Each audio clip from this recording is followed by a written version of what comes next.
साथियों नमस्कार। यह वीडियो हिंदी पत्रकारिता के 200 वर्षों पर एक बर्ड्स आई व्यू डालता है, एक विहंगम दृष्टि डालेगा। और मैंने ऐसा देखा, अगर हम अंग्रेजी के पत्रकारों से कंपैरिजन करें, उनसे तुलना करें, तो जितने हिंदी पत्रकार ने पत्रकारिता के लिए, सामाजिक सरोकारों के लिए अपने प्राणों की आहुति दी, उतना अंग्रेजी पत्रकारों ने नहीं किया। आजादी के पहले 1931 में, 1931 में कानपुर में हिंदू मुस्लिम दंगा हुआ। उसे रोकने में कानपुर के प्रतिष्ठित पत्रकार थे गणेश शंकर विद्यार्थी, जिनका अखबार था प्रताप। तो गणेश शंकर विद्यार्थी की हत्या हो गई। और गणेश शंकर विद्यार्थी कोई छोटे मोटे आदमी नहीं थे, यहाँ तक कि महात्मा गांधी भी उनका बड़ा सम्मान करते थे। और महात्मा गांधी ने तो एक बार कहा भी था कि ऐसी ही मृत्यु मैं अपने लिए चाहता था, इनकी मृत्यु देख के मुझे ईर्ष्या हो रही। खैर, आजादी के बाद भी मैं कई बार देखता हूं, अभी हाल में जागरण के एक पत्रकार की सीतापुर में हत्या हुई।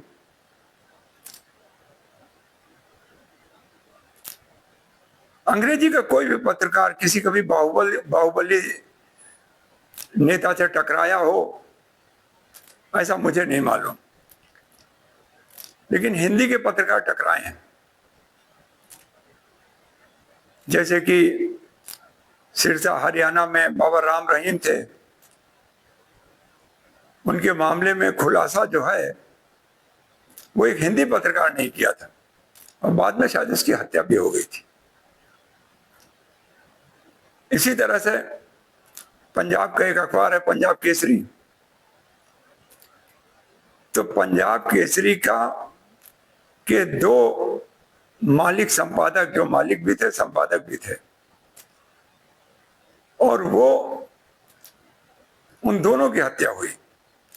और इसलिए हुई क्योंकि वो पंजाब टेररिज्म का खुलेआम विरोध करते थे। पंजाब में उन दिनों आतंकवाद था, उसका वो खुलेआम विरोध करते थे।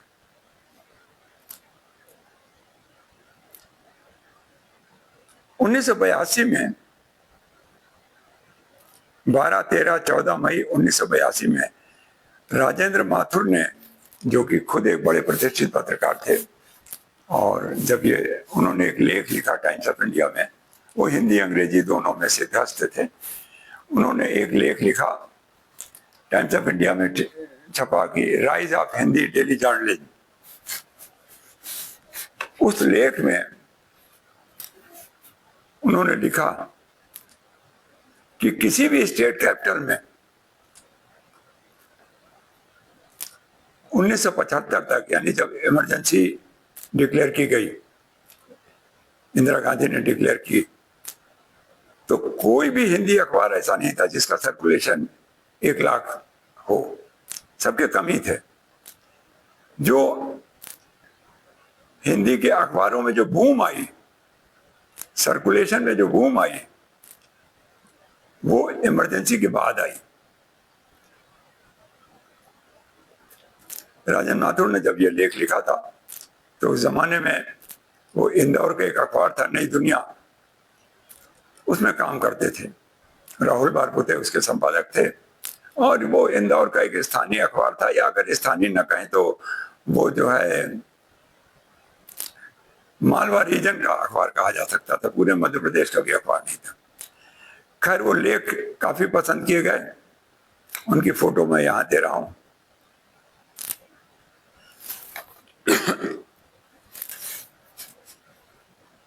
इसके बाद अखबारों का सर्कुलेशन बहुत बड़ा। और आज तो जैसे दैनिक जागरण है, दैनिक भास्कर है और अमर उजाला है, इनके न जाने कितने एडिशन निकलते हैं और लाखों का सर्कुलेशन है। लेकिन पहले ऐसा नहीं था। शुरू के दिनों में, जब मैं 1975 की इंटरनल इमरजेंसी की बात कर रहा हूँ या 1982 की बात कर रहा हूँ, जब राजेंद्र माथुर का लेख छपा था, तब तक देश में जिस अखबार का सबसे ज्यादा सर्कुलेशन था वो था आनंद बाजार पत्रिका, बंगाली का अखबार। और जो सेकंड नंबर में जो था, जिसका सबसे ज्यादा सर्कुलेशन था, वो भी एक बंगाली का अखबार था। उसका नाम था जुगांतर। वो अमृत बाजार पत्रिका ग्रुप का अखबार था। अमृत बाजार पत्रिका अंग्रेजी में था और जुगांतर जो है उसका हिंदी में था। तो मैं ये कह रहा था कि सबसे ज्यादा प्राण गंवाए हिंदी पत्रकारों ने। इस बारे में जो मैं आज बात आपको बताना चाहता हूं, जो कि लोग भूल गए हैं, वो ये है कि एक अखबार था पंजाब केसरी। ठीक था कि अभी भी है। पंजाब केसरी में जब पंजाब का टेररिज्म हुआ तो इन्होंने उसका सीधा मुकाबला किया। लाला जगत नारायण उसके जो है मालिक संपादक थे और लाला जगत नारायण की हत्या कर दी पंजाब टेररिज्म में। लाला जगत नारायण के बाद उनके बड़े बेटे थे रोमेश चंद्र। रोमेश चंद्र ने काम संभाला और उनकी भी 1984 में हत्या कर दी गई, 1984 में। मुझे नहीं मालूम कि किसी भी अंग्रेजी के संपादक की हत्या की गई हो और किसी सामाजिक सरोकार के लिए हत्या की गई हो। तो मैंने देखा प्राण गंवाने में हिंदी के पत्रकार हमेशा आगे रहे और रीजनल भाषाओं के भी पत्रकार आगे रहे होंगे।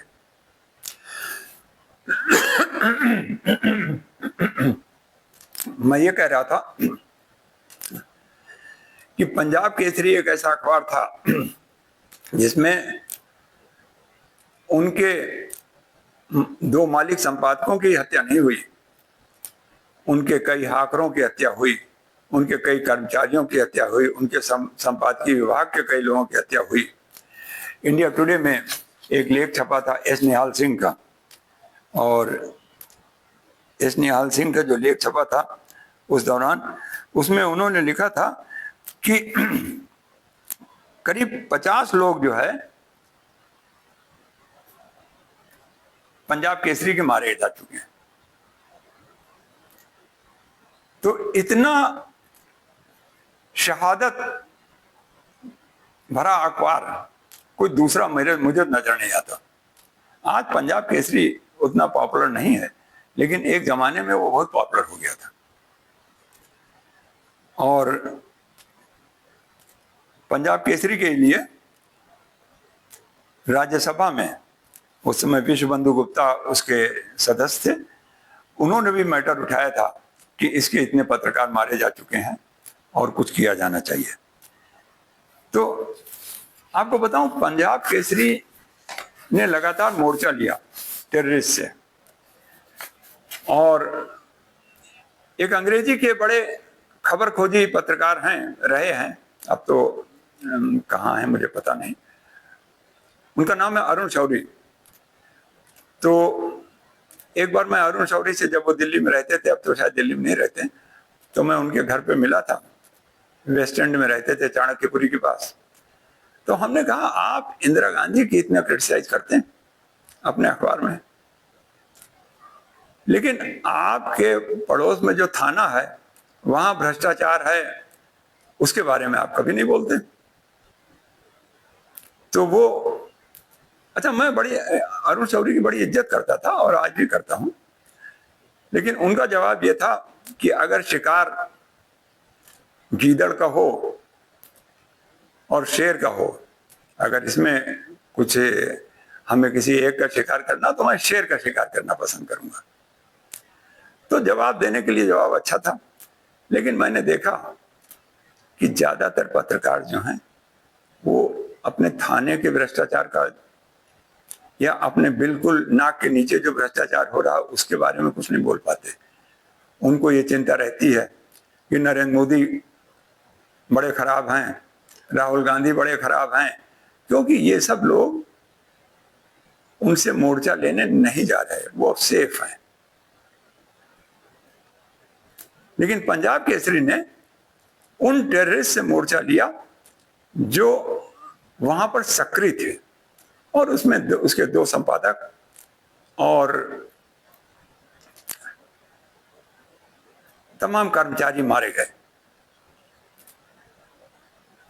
पंजाब केसरी के आपको बताएं, जब इमरजेंसी लगी तो सब अखबार एक जैसे ही हो गए, क्योंकि सेंसर था कि जो खबर सरकार चाहेगी वही छपेगी, बाकी नहीं छपेंगी। तो सब खबरें, सब अखबार एक जैसे हो गए, तो सबके सर्कुलेशन डाउन हो गए थे। लेकिन लाला जगत नारायण, मैंने कुछ दिन पहले एक वीडियो बनाया था कि आदमी को व्यवहारिक ज्ञान ज्यादा जरूरी है, न कि ये जो विद्या का है, जो कि डिग्री से मिलता है वो ज्ञान। लाला जगत नारायण कोई अंग्रेजी मतलब इंग्लैंड वगैरह पढ़े नहीं थे, सामान्य बुद्धि के आदमी थे, लेकिन उनका व्यवहारिक ज्ञान बहुत तेज था। उन्होंने देखा कि जब सब अखबार एक जैसे हो गए हैं, तो उन्होंने अखबार का अपना पहला पेज जो है, उन दिनों ब्लैक एंड व्हाइट में ये अखबार छपते थे, उन्होंने पहला पेज एक तो नीला कर दिया, नीले रंग का निकलता था, और उसमें खबरें नहीं होती थी, खबरें अंदर होती थी। उसमें खबर होती थी किसी फिल्म अभिनेत्री के बारे में, किसी वीरांगना के बारे में, किसी शहीद के बारे में जिसने कि आजादी के आंदोलन में भाग लिया, इस तरह की खबरें होती थी। तो जब, और उनके अखबार का सर्कुलेशन बढ़ता ही चला गया, पंजाब केसरी का सर्कुलेशन बढ़ता ही चला गया लाला जगत नारायण के इस तरीके से करने में। तो जब इमरजेंसी हटी तो लाला जगत नारायण ने पंजाब केसरी को पुराने रूप में लिया कि पहले पेज पे खबरें होंगी और अंदर और चीजें होंगी। तो पता चला कि पंजाब केसरी का सर्कुलेशन गिरने लगा। तो उन्होंने खुद जाके हाकर से बात करी कि भाई क्या किया जाए, ये तो गड़बड़ हो रहा। तो उन्हें पता चला कि अब उनका पाठक जो है आदी हो गया है उसी तरह की खबरें पढ़ने का, पहला पेज वैसा ही होना चाहिए। तो वो फिर उसी पहले पेज पर लौट आए। इसके बाद जब उनकी हत्या हो गई तो उनके बेटे, जब रमेश चंद्र बड़े बेटे जो थे वो आए, उन्होंने संपादक का पद, मालिक संपादक थे, पद संभाला। तो उन्होंने एक बड़ा अच्छा काम किया जिसकी वजह से उसका सर्कुलेशन बहुत बढ़ गया। और उन्होंने जो सबसे अच्छा काम किया, उन्होंने एक शहीदी फंड चलाया, शहीदी परिवार फंड, जिसको यूजुअली शहीदी फंड कहा जाता था। उसमें देश का कोई भी आदमी अपना दान दे सकता था, धन का दान दे सकता था, और उसका नाम जो है और कितना धन का दान दिया ये पहले पेज पर प्रकाशित होता था, और कितना दान आया वो भी प्रकाशित होता था। और जितने भी लोग पंजाब टेररिज्म में मारे गए थे, आपको पता है रोज मारे जाते थे, बिना नागा रोज मारे जाते थे लोग। तो जितने भी लोग पंजाब टेररिज्म में मारे गए थे उन सबके रोज फोटो छपते थे, और जिनके फोटो नहीं मिल पाते थे उनके भी कहीं से वो अरेंज करके जहां से भी मिल पाए कोशिश करते थे उनके फोटो छापे जाएं, चाहे वो कोई भी हो, चाहे किसी भी धर्म के हो, चाहे पुलिस के हो, चाहे हिंदू हो, चाहे सिख हो, कोई हो। क्योंकि सिख भी बहुत मारे गए। जो डीआईजी अटवाल थे उनके तो स्वर्ण मंदिर के बाहर ही हत्या हो गई थी, स्वर्ण मंदिर से निकल रहे थे। तो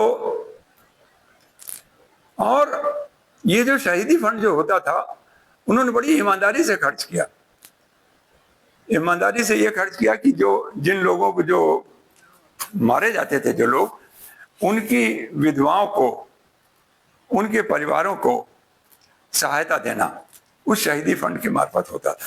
समय समय पर उसके फंक्शन होते थे और उसमें किसी बड़े आदमी को बुलाया जाता था कि विधवाओं को सिलाई की मशीन दी जाएगी या इस तरह का कुछ दिया जाएगा, और उसका भी पूरा खर्चा उस अखबार के पहले पेज पर निकलता था। तो उस अखबार की विश्वसनीयता बहुत बढ़ गई और उसमें लोगों का भरोसा बहुत बढ़ गया था कि ये अखबार है वो मोर्चा ले रहा है। तो अब उस अखबार में भी कुछ डिवीजन हो गया है, क्योंकि रमेश चंद्र के बाद अश्विनी कुमार जी आए, वो संपादक हुए उसके, यानी रमेश चंद्र के जो इनके पोते थे, ग्रैंडसन थे लाला जगत नारायण के, वो आए। और फिर आजकल कुछ जो है उनमें परिवार में कुछ विभाजन हो गया है, तो अब उस अखबार की वो स्थिति नहीं रही। लेकिन एक जमाने में वो बहुत बड़ा अखबार था और उसने इंदिरा गांधी को भी चुनौती दी थी। इंदिरा गांधी ने जब इमरजेंसी लगाई तो तमाम अखबारों के विज्ञापन बंद कर दिए और तमाम अखबारों के विज्ञापन रेट बहुत बढ़ा दिए। उन दिनों रेट जो है वो सरकार तय करती थी, तो जिनके बढ़ाए उसमें जो है टाइम्स ऑफ इंडिया था, हिंदुस्तान टाइम्स था, हिंदुस्तान था हिंदी वाला उनका, आनंद बाजार पत्रिका था, जुगांतर था, ये साउथ से छपने वाला अखबार हिंदू था, वगैरह वगैरह। और जिनके विज्ञापन बंद किए, जो इंदिरा गांधी के विरोध में रहे थे, उसमें इंडियन एक्सप्रेस समूह के सभी अखबार थे विभिन्न लैंग्वेज के, और उसमें पंजाब केसरी भी था, हिंद समाचार ग्रुप का अखबार था पंजाब केसरी, वो भी उसमें शामिल था, और हिंद समाचार ग्रुप के सभी अखबार उसमें शामिल थे। लखनऊ का तरुण भारत था, उसका भी विज्ञापन बंद कर दिया गया था। लेकिन पायनियर था, नेशनल हेराल्ड था, इन सबके विज्ञापन के रेट बढ़ा दिए गए थे। ये जो बातें मैं आपको बता रहा हूँ विज्ञापन रेट्स वगैरह के बारे में, ये सार्वजनिक हैं। कोई भी चाहे तो second press commission of India, जो उसकी वॉल्यूम 2 का पेज नंबर 153-54 पे ये सब दिए हुए हैं, कोई भी देख सकता है इंटरनेट पे जाकर के। तो साथियों, आज का मैं विषय यही बताना चाह रहा था कि हिंदी पत्रकार जो है कुर्बानी देने में सबसे आगे रहे हैं। तो अगले वीडियो में किसी अन्य विषय पर बात करेंगे। आज के लिए बस इतना ही। नमस्कार।